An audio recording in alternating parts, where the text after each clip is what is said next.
We are now recording, you guys. So this morning, the vision that Sarissa and I had originally for this was we've got a lot of talent in the Texas area, which is really, really exciting.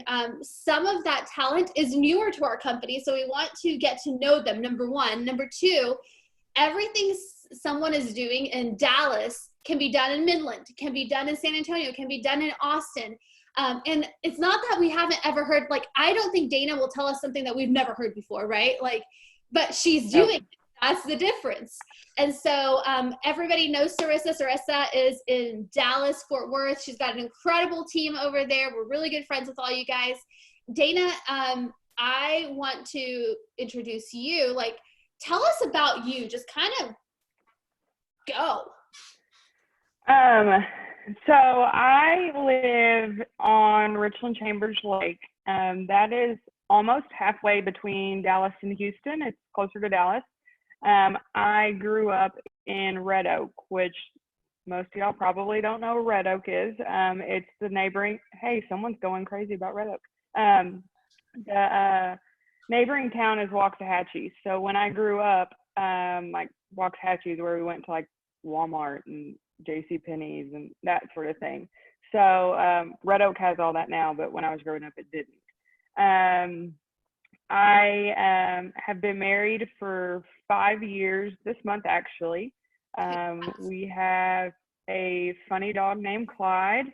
I'm a pretty competitive person, so my extracurriculars consist of competitive shotgun shooting. I shoot every week with a group of people. Wednesdays is our typical night, and I won last night. I beat all the guys, so I'm kind of riding on a high this morning. And my husband and I are pretty avid hunters. Like, I've been all over the world hunting. You can probably see a lot of my trophies in the background. So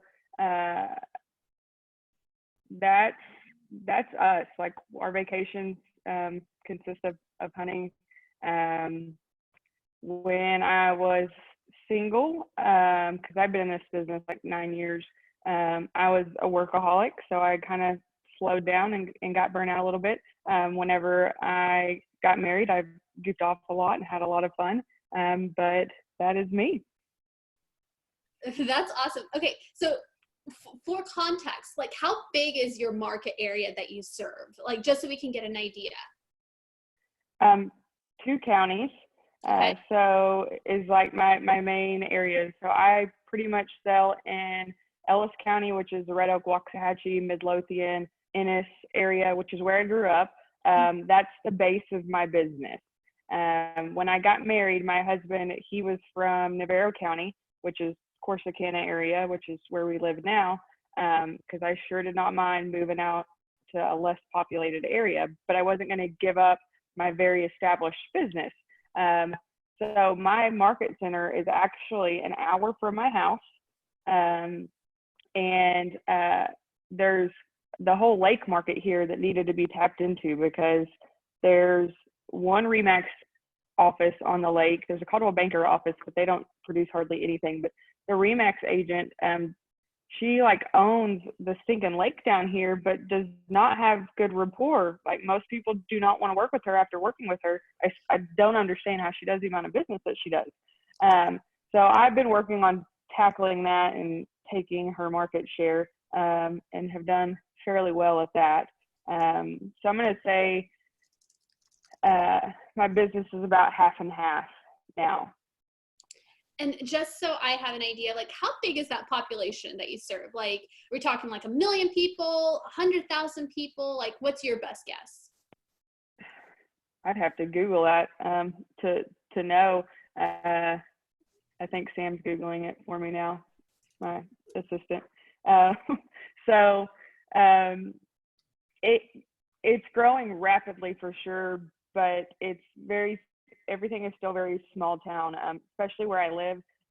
The title companies here think it's okay to have buyers and sellers sit at the same table and close together. Like, when I first started closing here, I was just like, this is like, the title companies don't order home warranties for you. It's just a whole different way in mentality. Wow, so very small town. Yes, very, very small town. Yeah. So you mentioned Sam. Oh, sorry. Go ahead, Sarissa. Go. Samantha Green, you check my stats, but supposedly Ellis County is like 190,000 and Navarro County is like 50,000. sounds about right. That sound about right? That's Okay, so tiny.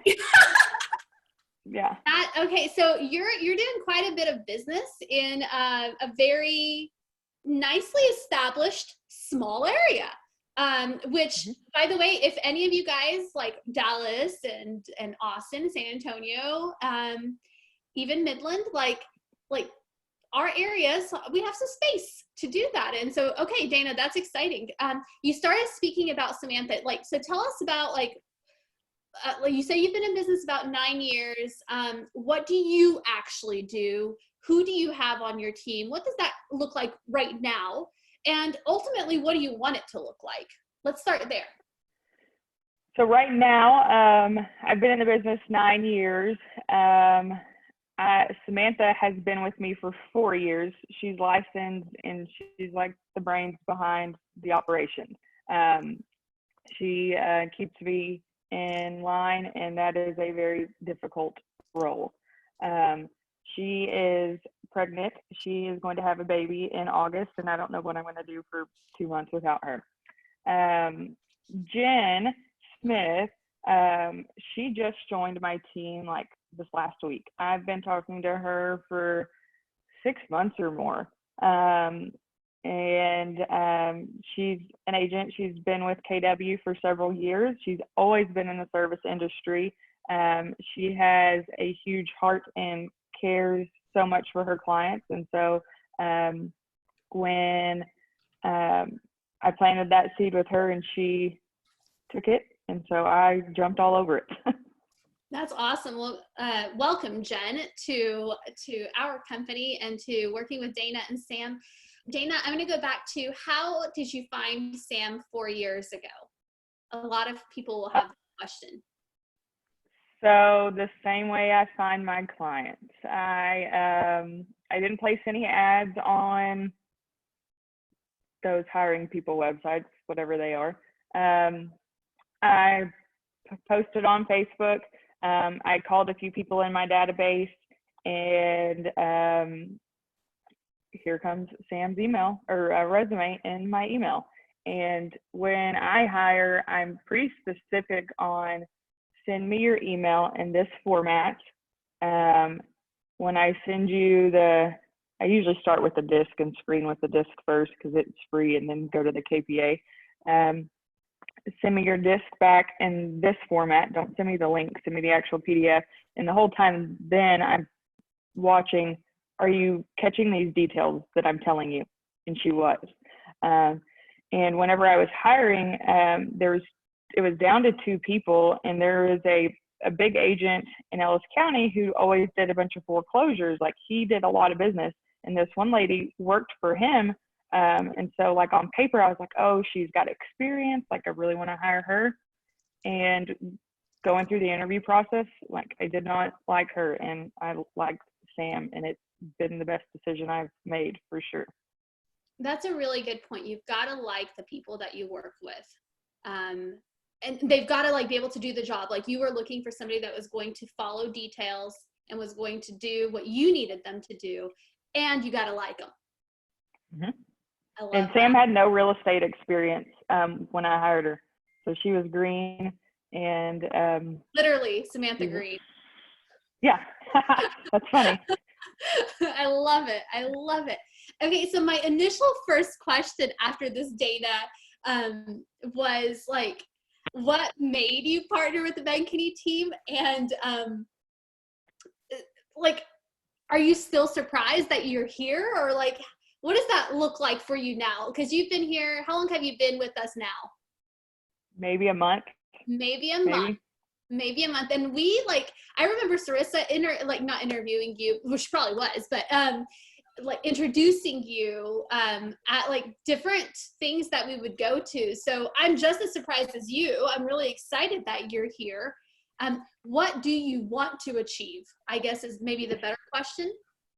So let's back it up even further. 6-7 years ago, like, I was the person that was never going to have an assistant. that was never going to grow a team, that was a control freak, that couldn't even comprehend the thought. And here I am now. And then let's fast forward just a couple years. No, probably still 6-7 years ago, I thought Ben was an asshole is the only way to put it. So the fact that I'm on his team, I'm just like, this is crazy. I can't believe I'm here. Where that shifted though is when he gave his story. I don't know if that was family reunion or mega camp or wherever. And I heard what he came from. I heard he's dyslexic. I'm dyslexic. And it just like ever since then, he's always been someone I've watched and really still surprised that one, that I've mentally grew to, I can't do it all on my own. I learned really quick, you can't have an ego and you want to surround yourself with people that are better than you. Sam is way better at contracts and stuff than me. And Jen is better at scripts than me. And whenever I was going after Jen, the reason I did is because in our office, they would do script contests and she would win them every time. And I'm like, well, I want to partner with her. And luckily she believed in me. So I learned real quick, I want to surround me with smarter people than me. That's awesome. That's awesome. Okay, so let's talk about you. When I was talking to you before this, you generally do 45, 56 units a year. Like, where's all this coming from? Like most people are not closing that. Some of our people are, and you'll be seeing them in the future. We're going to be doing like Texas Tuesdays, so that we can get to know some of these people that are doing this kind of production. Where is this coming from for you? So it's always been my database. Like last year, if you track where all of my deals came from, 90% of them are my database. And when I say database, I mean like people in my database are referrals that my database gave me. So most of them aren't strangers. I'm not a huge fan of working with people that I don't know. I have to build rapport with them versus if they're referred to me, like I don't have to build that trust. It's already there.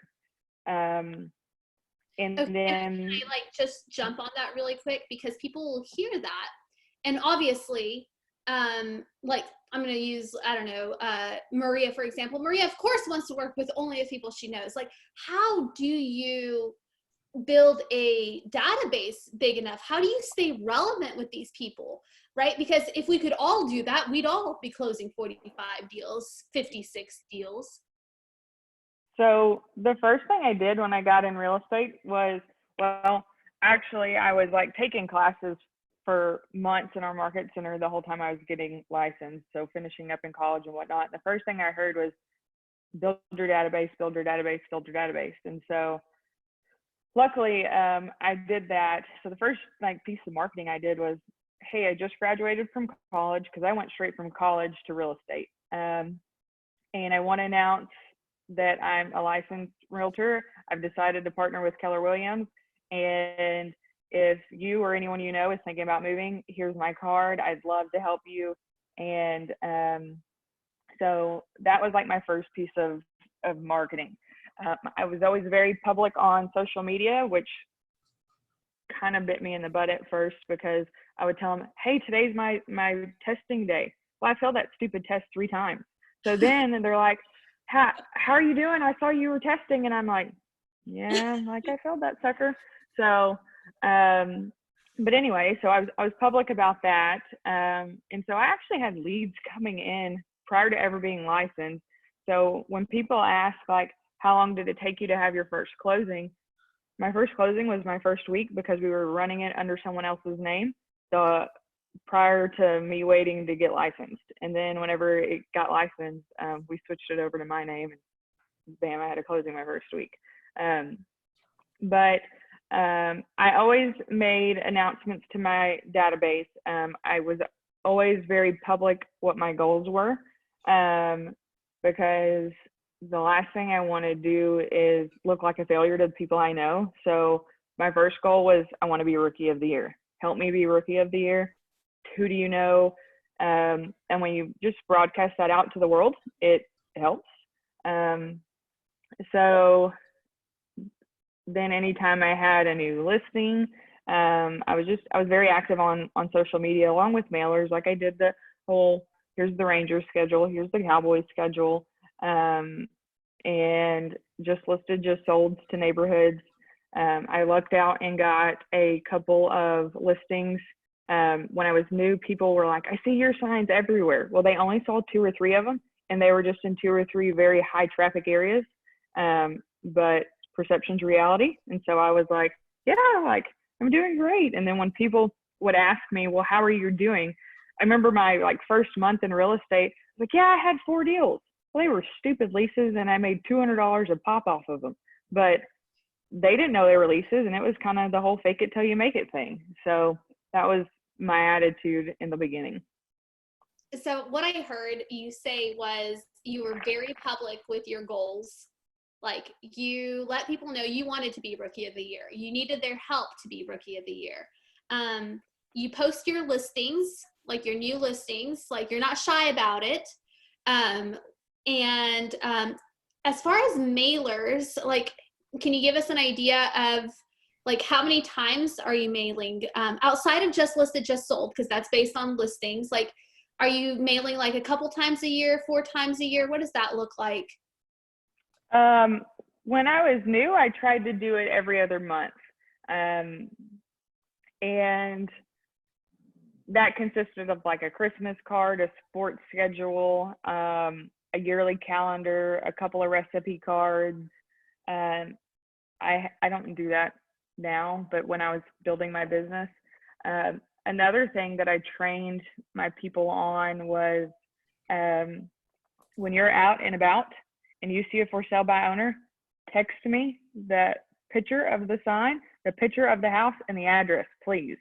And then I would reward them for doing that. But my people can cover more ground than I can, and they might see it before I do. So then I was able to get some for sale by owners and stuff just from them telling me when they're out and about. Dana, when you say your people, do you mean like your sphere?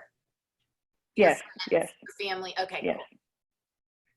Cool. I love that you mentioned that. That is such a high piece of leverage, you guys.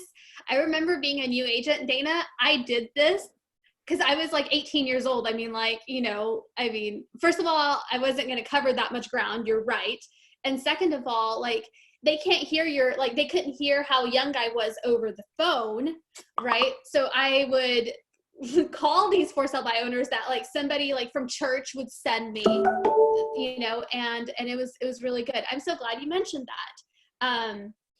And when I was new in the business, I was 21 years old, fresh out of college, lived at home with my dad, and never bought or sold a house.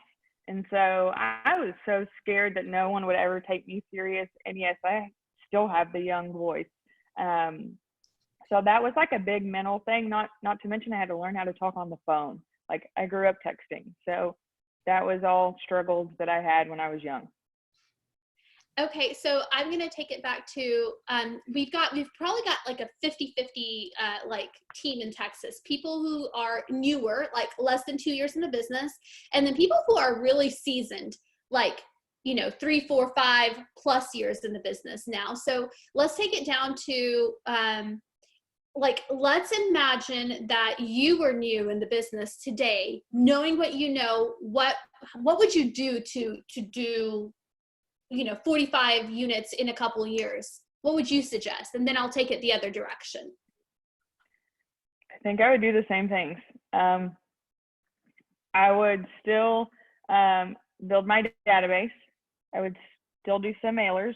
I would still be very active on social media. When I say mailers, like announce that you're in real estate to your database, those sorts of things. And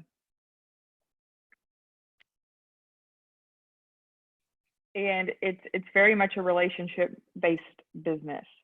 So the people, it was never about the commission or the money. It was always about making it a win for the client and delivering that message, and the referrals that you get. Those are how you succeed in this business, because they're going to tell their story. So then you get the online reviews, and they talk to their friends, and you have to let them know that, you know, our relationship doesn't stop here. I want to do business with people like you. Please let me know if any of your friends ever are talking about buying or selling real estate. A lot of times when you move, you're going to hear other people. Do you say it exactly like that, Dana? Because it sounds like you really leverage the relationships. You're not just saying build your database, have 100 people in your Brivity database, and then let them sit there. Like, that's not what I'm hearing you doing, right? No, I'm pretty well me. So anytime I bump into someone, like, you have to eat, breathe, and live real estate.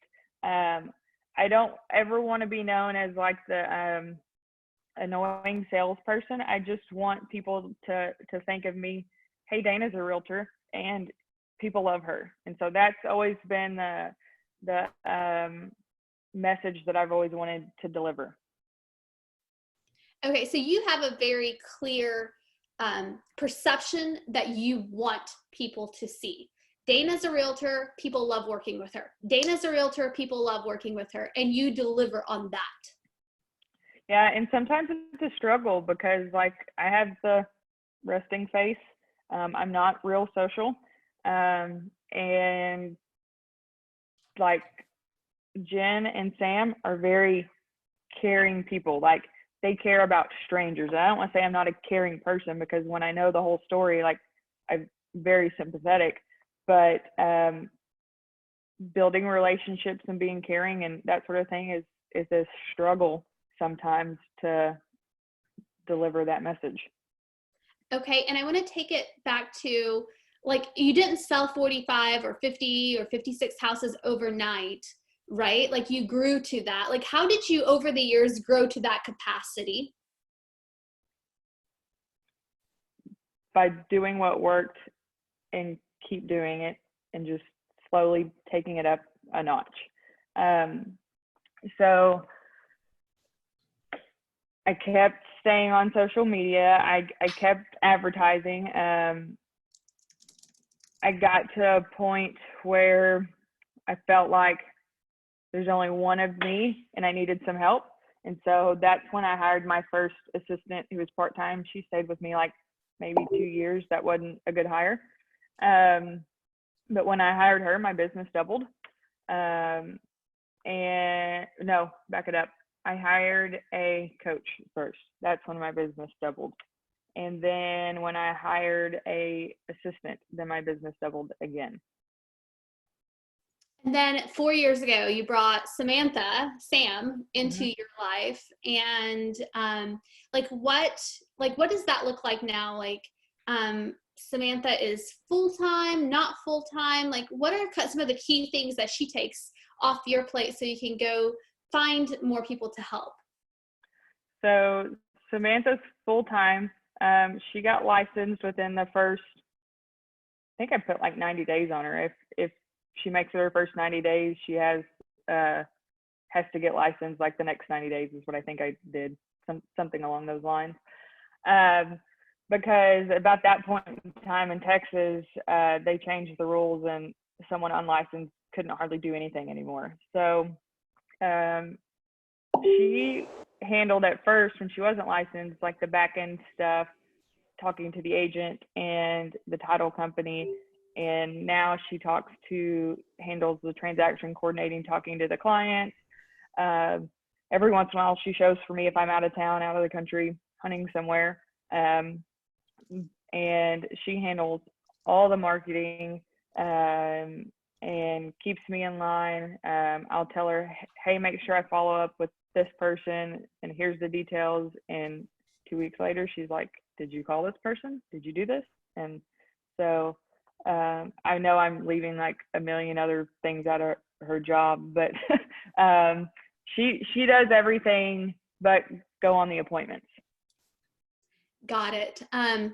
She doesn't lead generate for you. Like is she calling your database or are you calling your database? How does that look like right now? The email lead generating, she does. There's many times people think they're emailing back and forth with me and it's her. So she knows the scripts, and she'll update me and tell me, hey, I followed up with this person, because I have to be in the loop. So if they do call me or something, like I can know what I said. But she does do some lead generating too, for sure. So Dana, you and I met this past year when I was teaching 0 to 1,000, which is Ben's, class on how to scale and grow a profitable business, right? And I went down to the Waxahachie market. And one thing I will tell you guys about Dana, the way she shows up in life, even though she feels like she's maybe not the most social or as sweet and whatever as Samantha and Jen are, like Dana, when she shows up confident, and she is engaged, and she is, she contributes, right? So she shows up as a leader.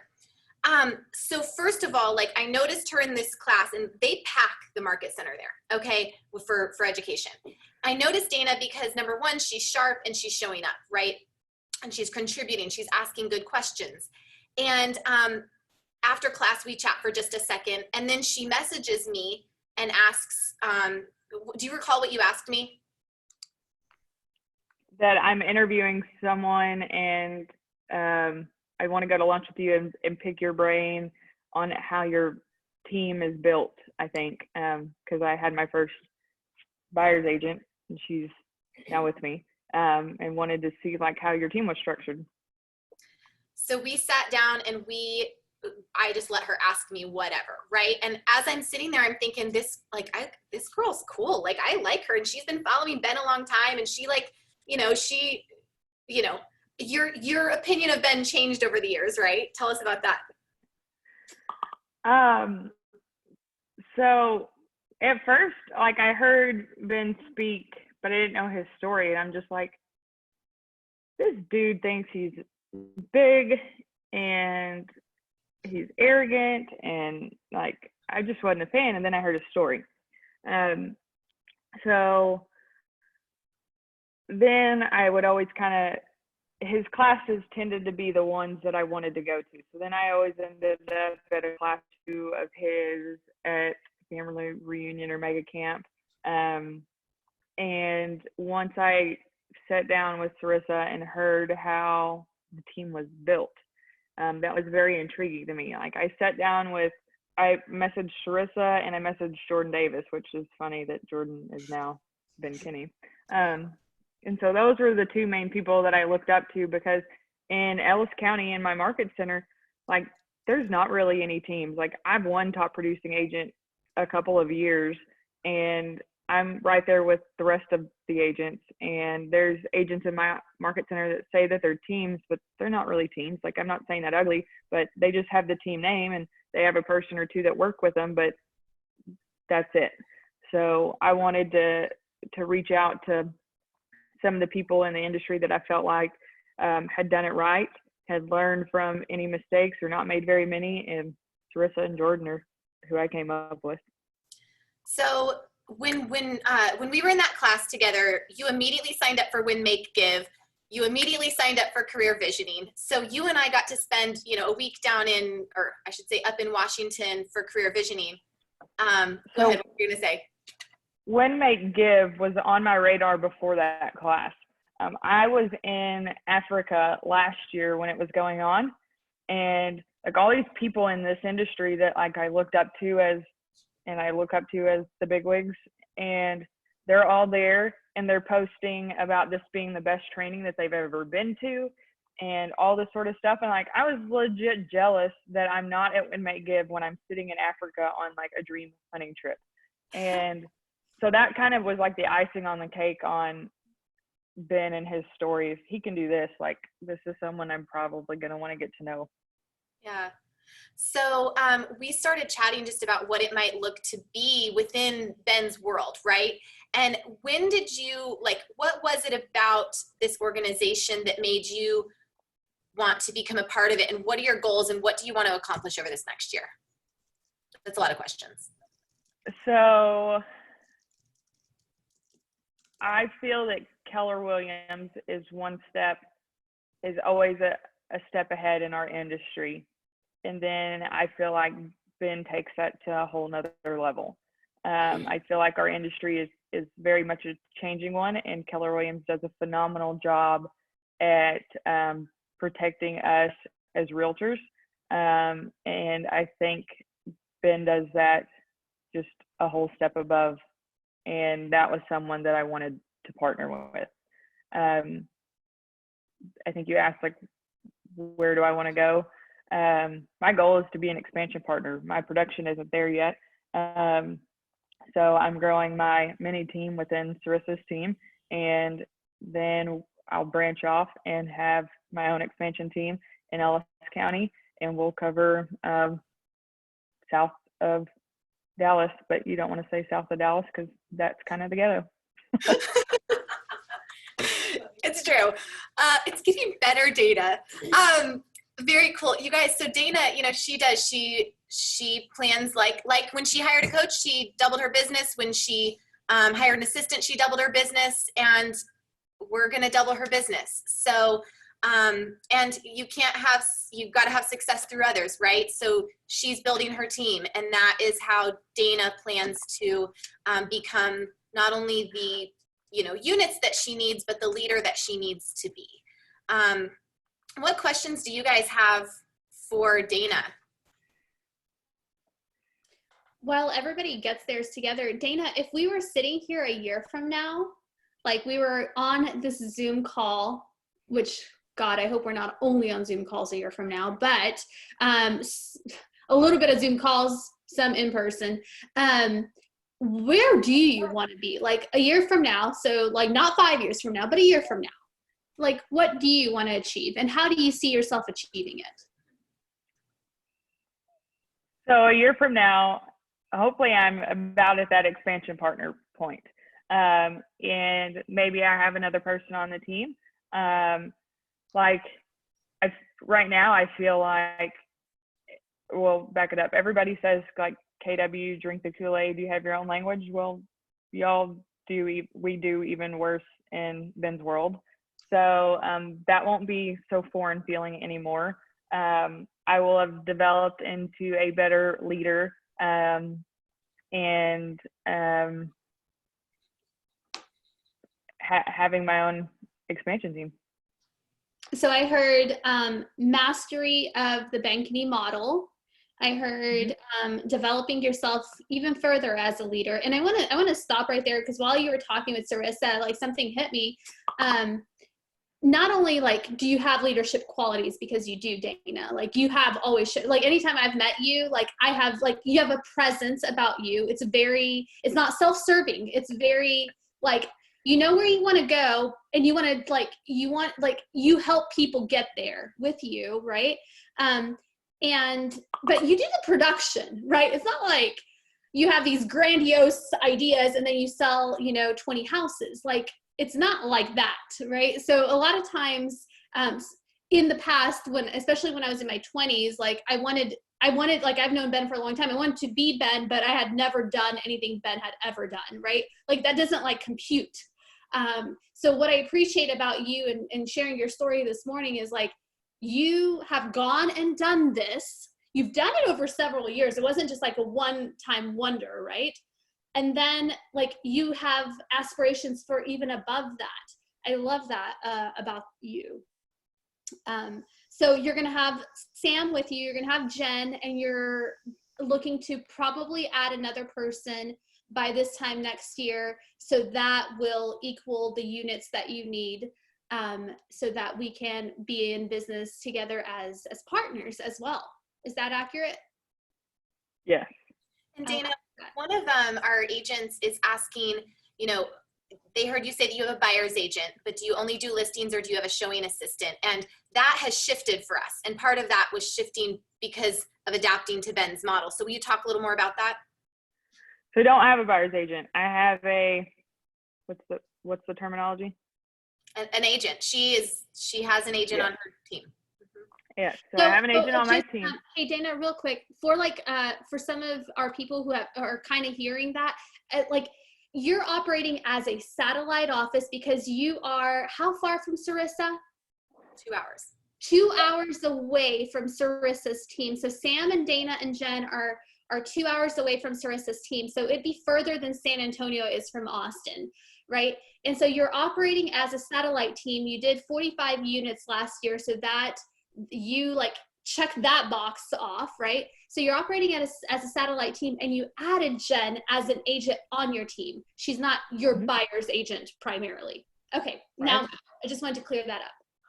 And she's been with me about a week, so that's all new and hard to answer questions on that relationship. She will definitely help me, and I'll definitely help her because we're partners in this business. I do 65% or more listings. That's just how my business has been structured. And I think last year was actually a little bit higher.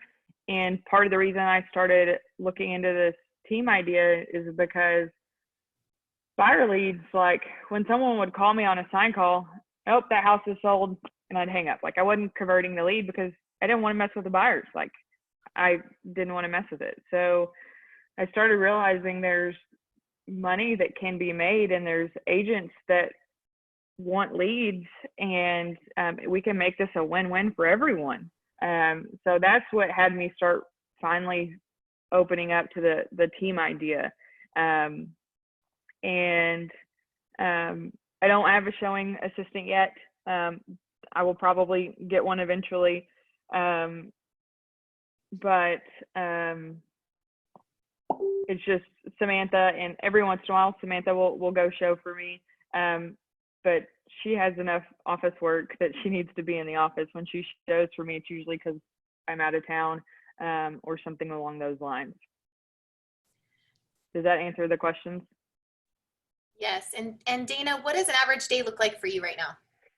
Oh, that one was the hardest question on when y'all told me kind of the structure for today. That was the hardest one for me to answer.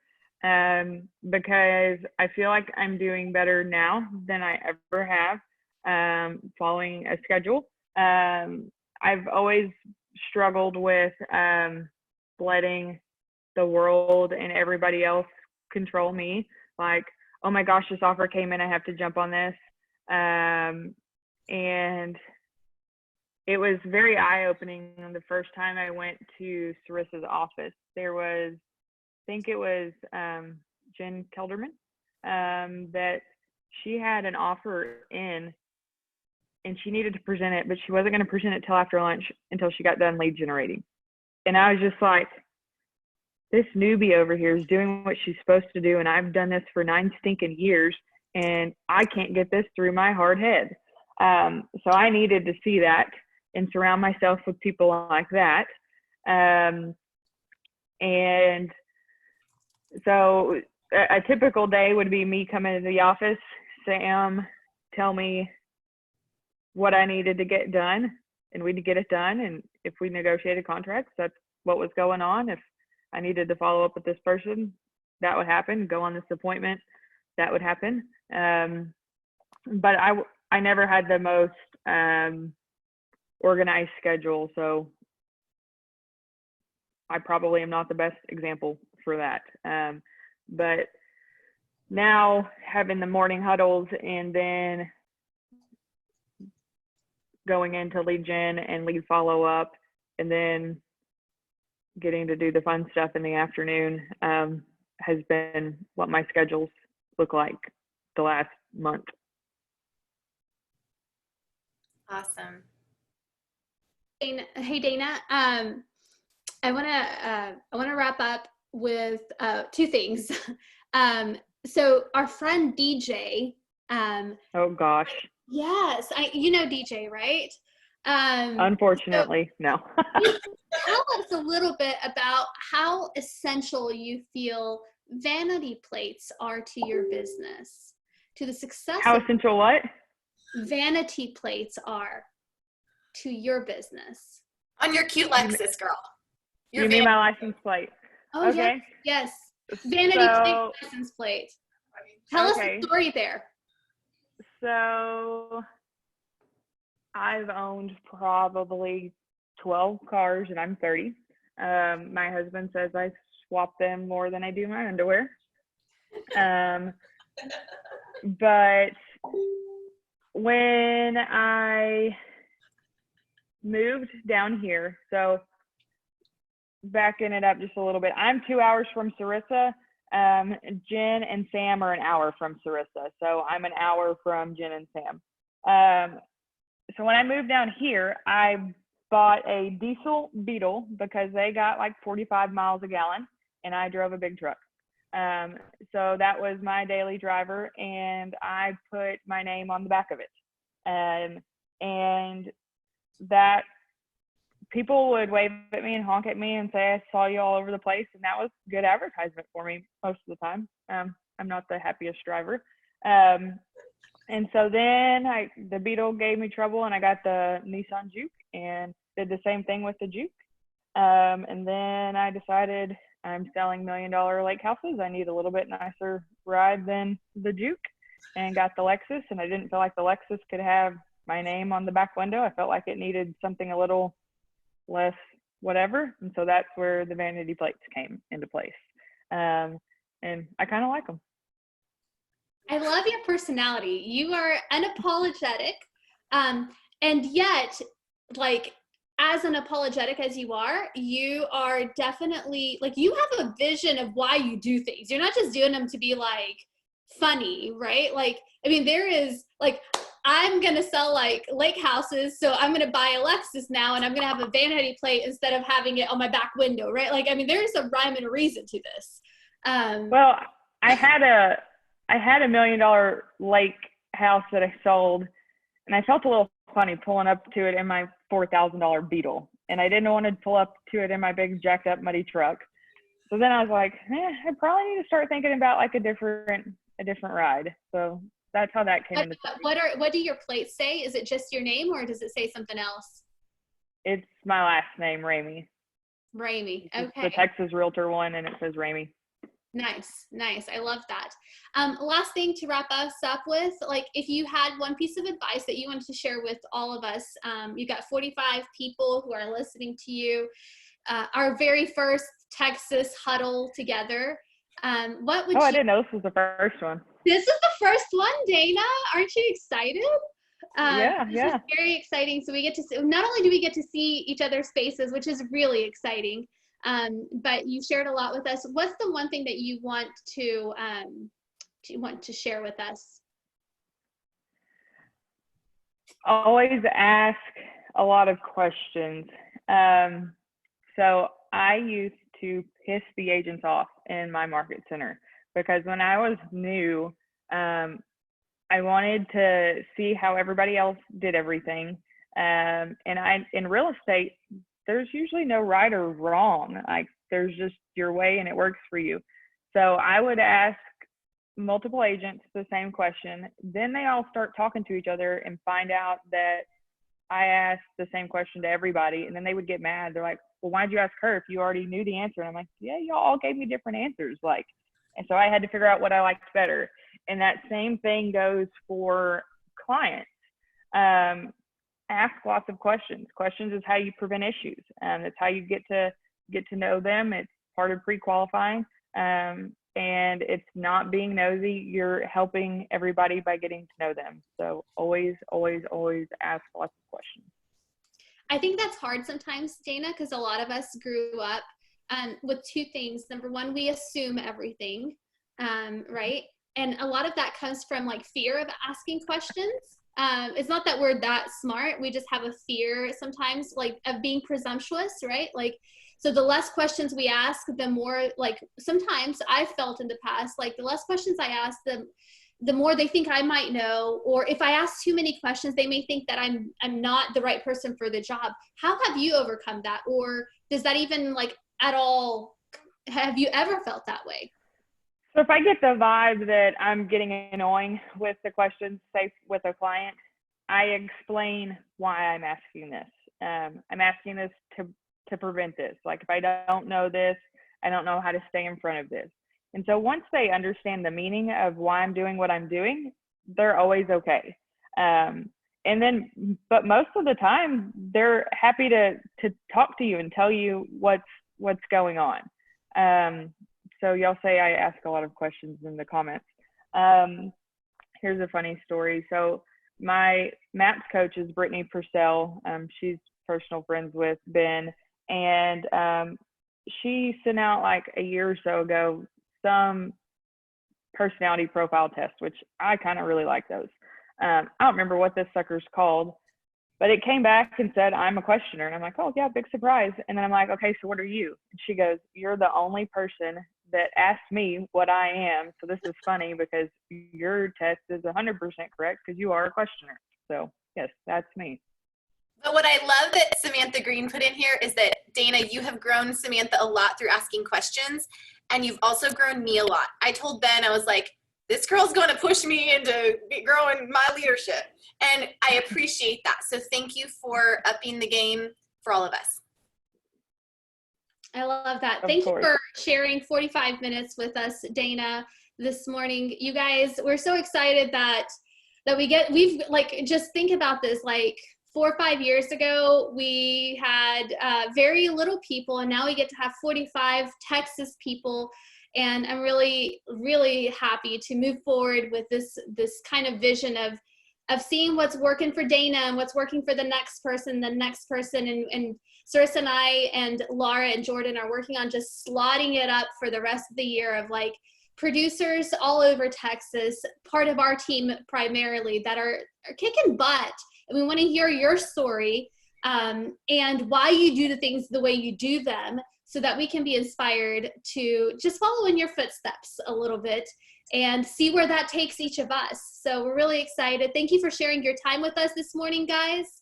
And let's see, I think let's do, like, Sarissa, do you want to do a power up? Should we all unmute ourselves and do a power up? Is that what you want? That's what I want. Okay, so I'm gonna unmute all. Woo-hoo! All right, Sarissa, you can do the 1, 2, 3. All right, 1, 2, 3. Power up, power up, power up. Woo! Sounds so different on Zoom. Bye, guys. Bye. Thank y'all. Bye, everyone. Thank you.